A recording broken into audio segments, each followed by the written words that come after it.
The house was supposed to be my fresh start after the divorce and the months of sleepless nights in a cramped apartment. I needed something new, something quiet, something mine. The realtor had called it a fixer-upper with character, but as I stood in the overgrown front yard, staring up at the sagging roof and cracked windows, I wondered if character was just a polite way of saying haunted. The key turned in the lock with a rusty screech, and the door creaked open on its own, as if the house had been waiting for me. The air inside was cold, despite the warm autumn day, and it carried a faint metallic smell that made my stomach turn. I stepped inside, my boots echoing on the warped wooden floor. The living room was dim, the sunlight struggling to penetrate the grime-covered windows. A dusty chandelier hung from the ceiling, its crystals catching the light in fractured rainbow patterns. The furniture was old, a threadbare couch, a coffee table with one leg shorter than the others, and a grandfather clock in the corner. The clock wasn't working, its hands frozen at 3:17. I set my bag down and began exploring. The house was larger than I'd expected, with a long hallway leading to a staircase. The walls were lined with faded wallpaper, its pattern so worn it was impossible to tell what it had once been. As I walked, I noticed something strange, small black marks scattered across the walls. At first, I thought they were mold, but when I looked closer, I realized they were symbols. They were faint, almost like someone had tried to scrub them away, but they were still visible if you knew where to look.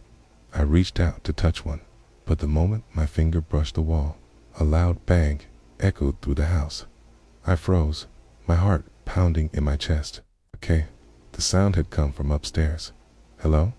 I called out, my voice trembling. There was no response. I told myself it was just the house settling. Old houses make noises. I repeated in my head, but the rational part of my brain was losing the battle to the primal fear creeping up my spine.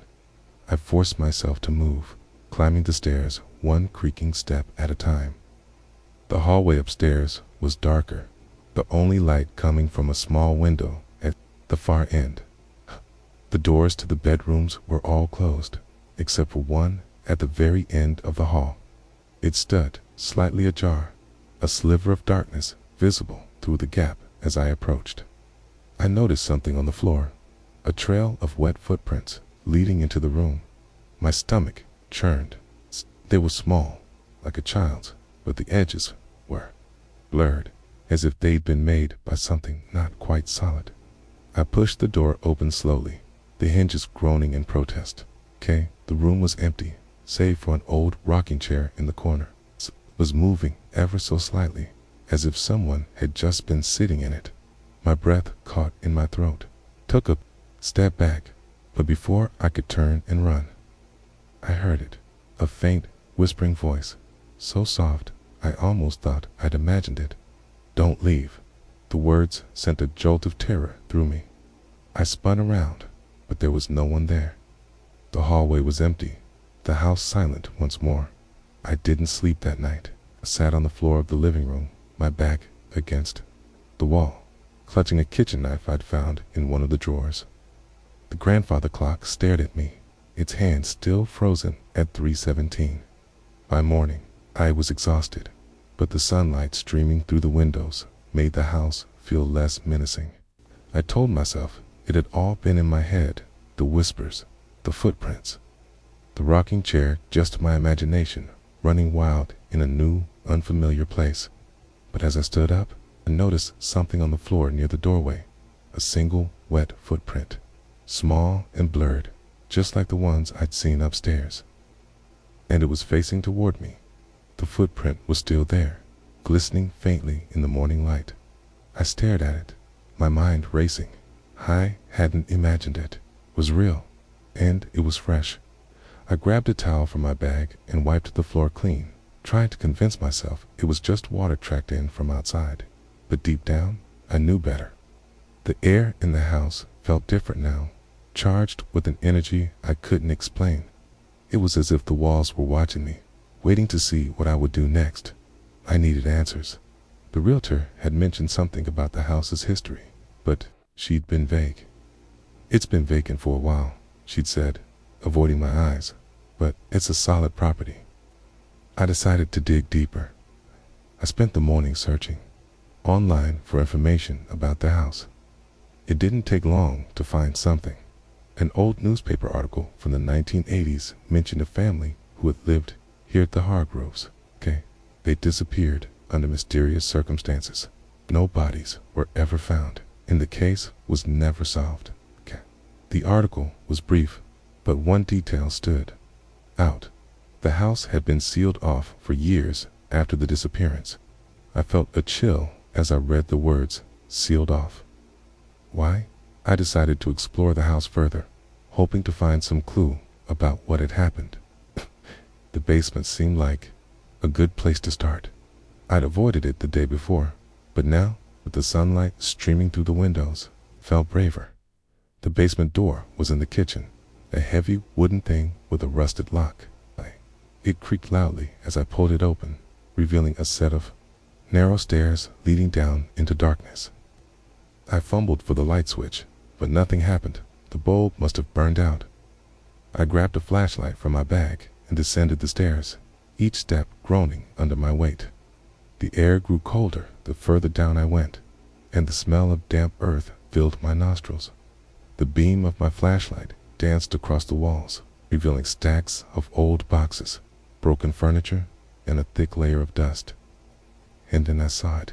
In the far corner of the basement was a small table, surface covered in strange objects, a cracked mirror, a bundle of dried herbs, and a stack of yellowed papers. My heart raced as I approached. The papers were handwritten, the ink faded, but still legible. Rules for the house. The first page read. I felt a knot form in my stomach as I began to read. Do not speak to the whispers. If you hear them, ignore them. They are not meant for you. Do not follow the footprints. They will lead you where you do not want to go. Do not look into the mirror. After dark, it does not reflect what is real. Do not open the door at the end of the hall. It is not a door. If the clock strikes 3:17, leave the house immediately. Do not look back. At the bottom of the page, in smaller, almost illegible handwriting, was a final line. By reading these rules, you have agreed to play. There is no escape. My breath caught in my throat. Agreed to play? What did that mean? My hands trembled as I held the paper. Sad to be a joke, someone's idea of a prank, but the handwriting was old. The paper, brittle with age. And the rules, they matched what I'd already experienced. The whispers, the footprints, the clock. I felt a sudden urge to leave, to run out of the house and never look back, but something kept me rooted to the spot. Curiosity, stubbornness. I wasn't sure. I folded the paper and tucked it into my pocket, deciding to keep it as a warning.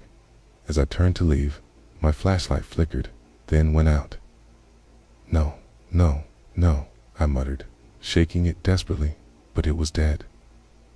The darkness closed in around me, thick and suffocating. I fumbled for the stairs, my heart pounding in my chest. Just as I reached the first step, I heard it, a soft, rhythmic tapping, like someone knocking on wood. It was coming from the corner where the table was. Spia, my breath catching in my throat. The tapping grew louder, more insistent, and then a voice. You shouldn't have read the rules. The words were whispered, but they echoed in the small space, sending a jolt of terror through me. I stumbled up the stairs, slamming the basement door shut behind me. I leaned against the door, my chest heaving. The house was silent again, but the air felt heavier, as if it were pressing down on me. I glanced at the clock in the living room. It was still frozen at 3:17. I didn't know what to do. The rules were clear, but they didn't explain what would happen if I broke them. And I'd already broken one. I had read them as I stood there, trying to calm my racing thoughts. I noticed something on the floor near the basement door, a single wet footprint. and it was facing toward me.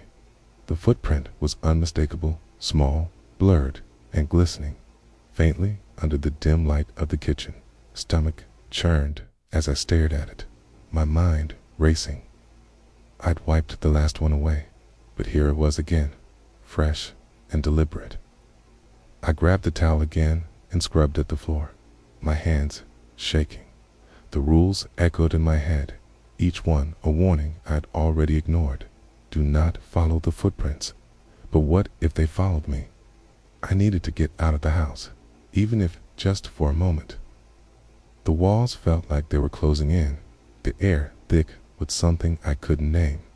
I grabbed my keys and headed for the front door, but as I reached for the handle, I froze. The door was locked. I jiggled the handle, but it wouldn't budge. I tried the deadbolt, but it was stuck. Panic rose in my chest as I fumbled with the lock, my fingers slipping. The windows, I could break a window if I had to. But as I turned to look, I noticed something strange. The windows were fogged over, but not from the outside. The fog was on the inside, as if the house itself was breathing. I wiped at the glass with my sleeve, but the fog didn't clear. Instead, I saw something move in the reflection of shadow, quick and fleeting, like someone passing behind me. I spun around, but the room was empty. My heart was pounding now, my breath coming in short, shallow gasps. I needed to think, to stay. .com. The rules. I pulled the folded paper from my pocket and read them again, my eyes lingering on the last one. If the clock strikes 3:17, leave the house immediately. Do not look back. The clock hadn't moved since I'd arrived. It was stuck at 3:17, its hands frozen in place. But what if it started working again? What if it struck that time? I didn't want to find out. I decided to search the house for another way out. The back door was my best bet. I moved through the kitchen, my footsteps echoing in the silence. The house felt different now, darker, as if the shadows were alive and watching. As I passed the living room, I noticed something on the floor near the grandfather clock, a trail of wet footprints leading from the basement door to the clock itself. My stomach dropped. They hadn't been there before. I forced myself to keep moving, my eyes fixed on the back door. But as I reached for the handle, I heard it, a soft, rhythmic ticking. I turned slowly, my heart in my throat. The grandfather clock was working, its hands moving, creeping closer to 3:17. I didn't wait.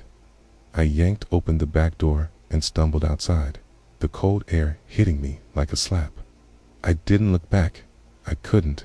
The backyard was overgrown, the grass tall and unkempt. I ran toward the gate, my legs trembling with every step.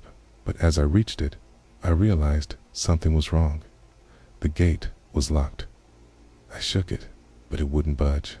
The fence was too high to climb, and the house loomed behind me, its windows dark and empty. I felt trapped, the walls of the yard closing in, just like the walls inside. And then I heard it. The clock struck once, the sound echoing through the yard. I froze, my blood turning to ice. It struck again and again. I counted each strike, my heart pounding in time with the clock. 3, 4, 5, stopped at 3:17. The silence that followed was deafening. I stood there, my back to the house, too afraid to move. And then I heard it, a soft, whispering voice, so close it felt like it was right behind me. You shouldn't have left. I turned around, my breath catching in my throat. The back door was open, and standing in the doorway was a figure small, blurred, and dripping wet. It was a child. The child stood in the doorway, its form blurred and shimmering, like a reflection in water. It was small, no older than 6 or 7, with dark, matted hair clinging to its pale face. Its clothes were soaked, water dripping from its sleeves and pooling at its feet. But what terrified me most were its eyes, empty, black voids that seemed to pull the light from the air around them. I took a step back, my heart pounding so loudly I was sure the child could hear it. My mind raced, trying to make sense of what I was seeing. This couldn't be real. It had to be a trick of the light, a hallucination brought on by exhaustion and stress. But the child didn't disappear. It just stood there, staring at me with those hollow eyes. "You shouldn't have left," it whispered again, its voice soft but carrying an unnatural weight, like it was speaking directly into my mind. I wanted to run, to scream, to do anything but stand there, frozen in place. But my body wouldn't obey. Hey, it was as if the child's gaze had pinned. The child tilted its head, studying me with an expression that was both curious and menacing. Then it took a step forward, its bare feet making no sound as they touched the ground. The water dripping from its clothes didn't soak into the grass. Instead, it pulled around its feet, forming small, shimmering puddles that reflected the gray sky above. I finally found my voice, though it came out as a hoarse whisper. "What do you want?" The child didn't answer. It just kept moving toward me, one slow, deliberate step at a time. I stumbled backward, my legs finally obeying, but the gate was still locked, and the fence was too high to climb. I was trapped.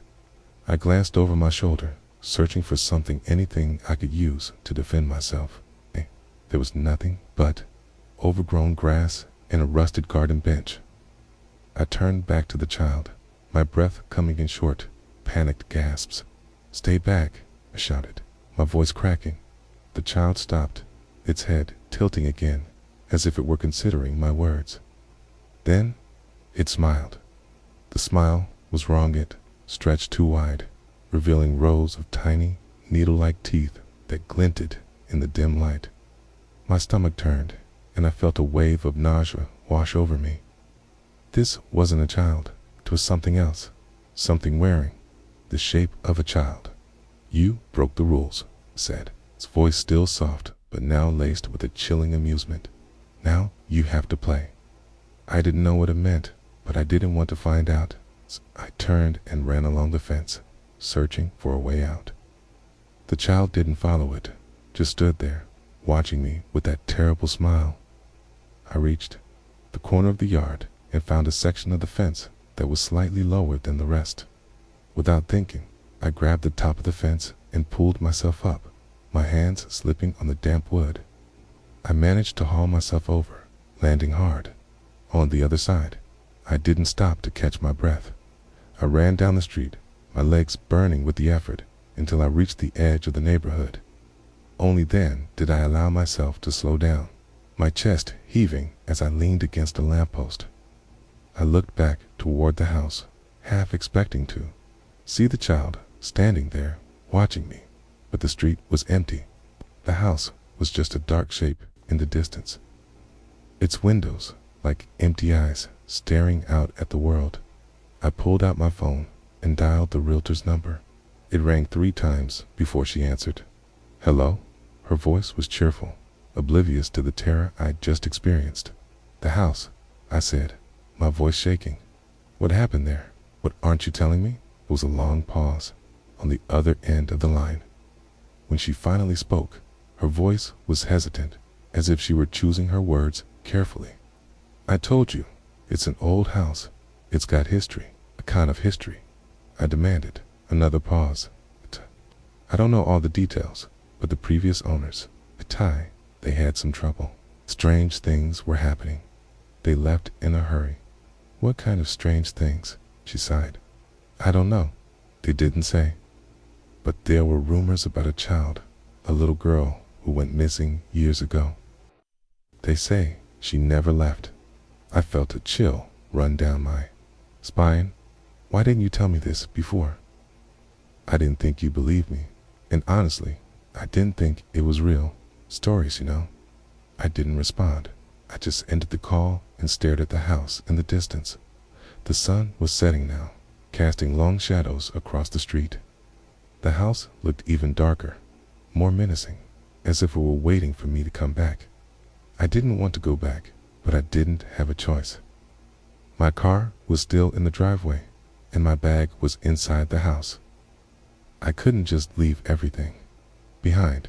I took a deep breath and started walking back toward the house, my heart pounding with every step. As I got closer, I noticed something strange. The front door was open, just a crack, as if someone had left it that way for me.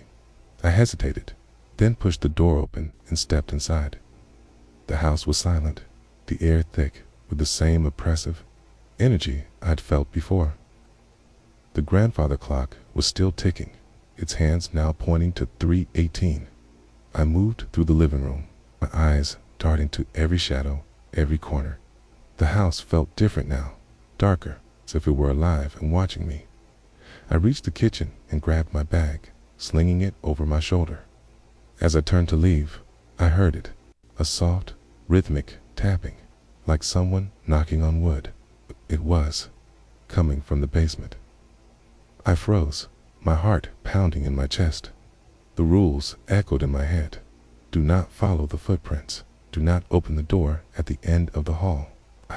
But this wasn't the hall. This was the basement. The tapping grew louder, more insistent, and then a voice. Come play. It was the child's voice, soft and sweet, but filled with a malice that made my blood run cold. I didn't wait. I ran for the front door, slamming it shut behind me. But as I turned to leave, I noticed something on the porch, a single wet footprint, and it was facing toward the house. The footprint on the porch stopped me cold. It was small, blurred at the edges, and glistening faintly under the dim light of the setting sun. My stomach churned as I stared at it, my mind racing. It was facing toward the house, as if whatever had made it had come from outside and gone back in. Didn't want to think about what that meant. I stepped off the porch and hurried to my car, fumbling with the keys as I tried to unlock the door. My hands were shaking so badly that I dropped them twice before finally getting the door open. I threw my bag into the passenger seat and climbed in, slamming the door shut behind me. The engine roared to life, and I peeled out of the driveway, not caring about the squeal of tires or the cloud of dust I left in my wake. I didn't. Where I was going, God just knew I couldn't go back to that house. Not yet, maybe not ever. I ended up at a diner on the outskirts of town, a rundown place with flickering neon lights and a parking lot full of potholes. It wasn't much, but it was open, and it was far enough from the house to make me feel safe for now. I sat in a booth by the window, my hands wrapped around a cup of coffee I didn't remember ordering. The warmth of the mug did little to chase away the chill that had settled deep in my bones. I pulled out my phone and started searching for information about the house. The realtor had mentioned a missing girl, but I needed more than rumors. I needed answers. It didn't take long to find something. An old newspaper article from the 1980s mentioned the Hargrove family. We lived in the house before it was sealed off. According to the article, the family had disappeared under mysterious circumstances. No bodies were ever found, and the case was never solved. But there was more. Buried in the comment section of an old forum thread, I found a post from someone claiming to be a relative of the Hargroves. They said the family had been plagued by strange occurrences before their disappearance. Footsteps in the hall, whispers in the night, and a little girl who would appear in their dreams, beckoning them to follow her. The post ended with a warning. Don't go into the basement. That's where she waits. I felt a chill run down my spine. The basement, that's where I'd found the rules. That's where the tapping had come from. I didn't want to go back, but I knew I had to, because I'd left something behind, something I couldn't live without.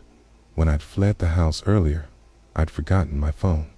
It was still in the basement, on the table where I'd left it after reading the rules. My entire life was on that phone, contacts, photos, bank information, everything. And worse, it had my daughter's number. Kai's wife had full custody, and that phone was the only way I could reach her. If I lost it, I'd lose her too.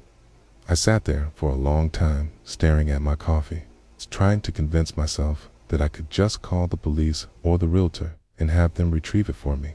but deep down, I knew that wasn't an option. House wasn't just a place, it was a presence, and it had already marked me. If I sent someone else in there, I'd be putting them in danger. I had to go back. The house was dark when I returned, the windows like black voids staring out at the night. I parked my car at the end of the driveway and sat there for a long time, staring at the front door. The rules echoed in my head, each one a warning I'd already broken. Do not speak to the whispers. Do not follow the footprints. Do not look into the mirror after dark. Do not open the door at the end of the hall. The clock strikes 3:17. Leave the house immediately. Do not look back. I took a deep breath and got out of the car, my flashlight in one hand and the kitchen knife from earlier in the other. The air was cold, the kind of cold that seeps into your bones and stays there. I stepped inside, the floorboards creaking under my weight. The house was silent, but the silence felt alive, like it was waiting for me to make a move. I moved through the living room, a flashlight cutting through the darkness. I found my phone on the basement table, just where I'd left it. I grabbed it and shoved it into my pocket, my hands trembling with relief. But as I turned to leave, I heard it, a soft, rhythmic tapping coming from the corner of the room. I froze, my heart pounding in my chest. The rules echoed in my head. Do not go into the basement. That's where she waits. But the tapping didn't stop. It grew louder, more insistent, like a heartbeat. And then I heard something else, a faint, whispering voice, so soft I almost thought I'd imagined it. You forgot something. I felt a chill run down my spine.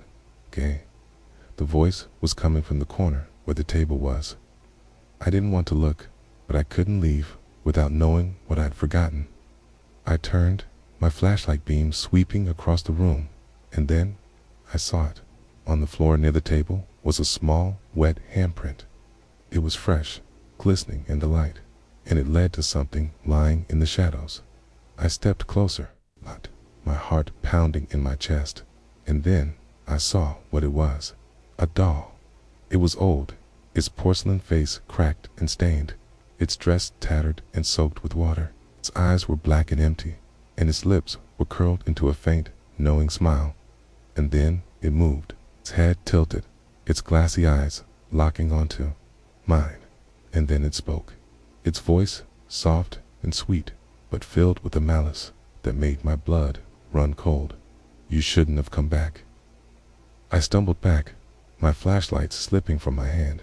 It hit the floor and rolled away, its beam flickering before going out. The darkness closed in around me, thick and suffocating. I could hear the doll, moving its tiny footsteps, soft but deliberate, coming closer with every second. I turned and ran for the stairs, my hands fumbling in the dark. I could hear the doll behind me, its voice whispering in my ear, "You can't leave. You broke the rules." I reached the top of the stairs and slammed the basement door shut, leaning against it as I tried to catch my breath. The house was silent again, but the air felt heavier, as if it were pressing down on me. I glanced at the clock in the living room. It was 3:17. The clock struck once, the sound echoing through the house. I didn't wait. I ran for the front door, my heart pounding in my chest. The clock struck again and again. I reached the door and yanked it open, the cold night air hitting me like a slap. The clock struck a fourth time. I stepped outside, but as I turned to close the door, I heard it, a soft, whispering voice, so close it felt like it was right behind me. "You can't leave." I turned around, my breath catching in my throat. The child was standing in the doorway, its form blurred and shimmering, its black eyes fixed on mine. "It broke the rules," it said, its voice filled with a chilling amusement. "Now you have to stay." I didn't wait. I ran down the driveway, my legs burning with the effort, and didn't stop until I reached my car.